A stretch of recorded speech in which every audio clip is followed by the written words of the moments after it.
If I was going to coach somebody offline, if I was going to kind of like take a look and peel back some layers, the first thing I would look at is what's necessary and required versus what's optional. And it's a different way of saying, like, what are the priorities? Yeah, that's the word that popped into my head. And that is one of the things that you have to learn how to do to elevate your small business.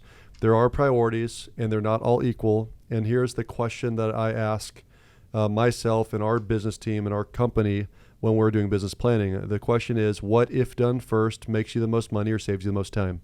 So let me say that again. What if done first makes you the most money or saves you the most time?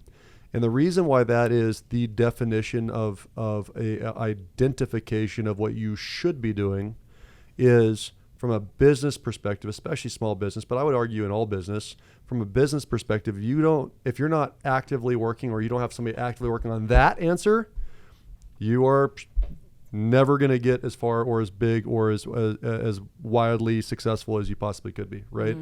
Because what that means is you're choosing these alternative options at the expense of what moves the needle the most. So going back to what you just said, it's because you don't know, you don't like, or you're not interested in learning.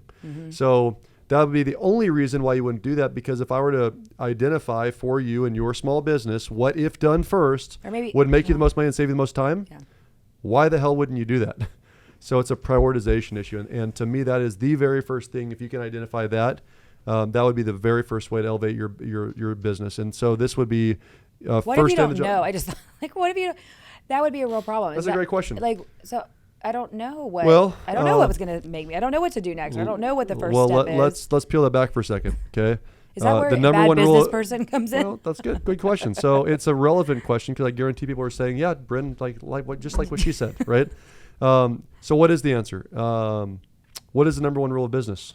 Make you remember money. that? Yeah, to turn a profit. Turn a profit. Make money. So let's start there. Like, what could you do to turn a profit more, faster, more often, whatever that number is? Sooner, better, faster. And so the basic start would be if you're in anything that has to sell something, sell a service or to sell a product or a widget or intellectual property, like most people have so much fun creating and making and they don't actually sell the shit.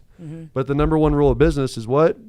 To make a profit. And so my first answer would be, what could you do to do that more often? And the general answer for any small business or salesperson is make more calls, see more people. Like, start there. Yeah. And I think one place people get held up is I need something tangible, even if it's selling intellectual property. I need a flyer, and then I need to know what I'm going to do if they say yes. And so I need to get my CRM ready to go before I ever get a client. And I need to, learn all these things that you won't ever get to use because the client may not come if you don't go get them. Right.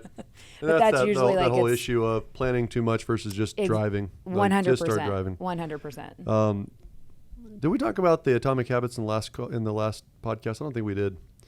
I'll just give you there's a book called Atomic Habits, and there's an excerpt that I think is really relevant right here. And it talks about this idea of there's a photo class in college, and they take half the class and they tell half the class that, look, your entire grade this semester will be based on one photo. So you have all year to turn in the best photo, and if it's amazing, you get an A. If it's okay, you get a B, and so on. But all semester long, your only job is to create the best photo you could possibly do. And they took the other half of the class, and the other half of the class was based on volume. And they said, look, if you do over 100 photos this semester, you get an A. If you get like 80 to 100 photos, you get a B, and so on. And so it's literally quantity versus quality. And what was really interesting from this is what they found in the study is the best quality picture did not come from the quality group, meaning the group that was trying to find the one perfect picture. The best quality photos that semester came out of the group that just took the most fucking pictures. Because it turns out, pull the trigger. Right, if you take hundreds and hundreds and hundreds and hundreds of pictures, you're going to freaking luck out. And so in business, I think it's the same answer that people need to get to is, look, the more ups you have, the more time you're going to hit the damn ball. The more times you swing, the more time you don't. If you don't swing, you don't hit the ball. It's really simple. I had that argument with my son again yesterday. So it's like it's not the perfect pitch. I don't care. You can, like, people hit home runs on balls sometimes. I've seen it. 100. So it doesn't. Walker got a triple off of. Right. So he was like, with one hand and It's somehow weird. it turned into a triple. I I'm saw like, a "What are guy you that doing?" basically hit it like a golf club. Yes, the ball all the time. bounced on the ground, and he hit it like a golf swing and crushed the damn ball. I was like, is that even legal? I don't even know. But my point is that Go down swinging. whatever reason or rationale prevents you from selling, from promoting, from engaging potential buyers of your product or service, or your feed, or your page, like getting it out there and getting the content going and whatever it takes to get in front of more people.